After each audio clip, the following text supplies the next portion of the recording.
Hi, I am Pranav. எங்க அப்பா சொல்லி கொடுத்த 4வது குறள். வாங்க படிக்கணும்.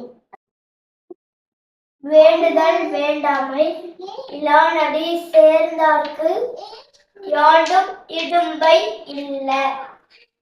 பொருள்: விருப்பு வெறுப்பு இல்லாத கடவுளின் திருவடிகளை பொருந்தி நினைக்கின்றவர்க்கு எப்போதும் எவ்விடத்திலும் துன்பமில்லை.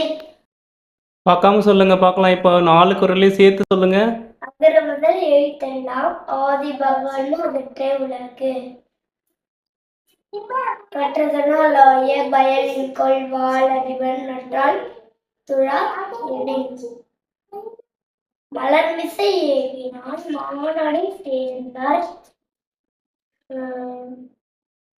இளமிசை நீடு வாழ்வார். வேண்டுதல் வேண்டாமை இலானடி சேர்ந்தார்க்கு யாண்டும் இடும்பை இல்ல. குட். நன்றி. சூப்பர் பிரணவ்.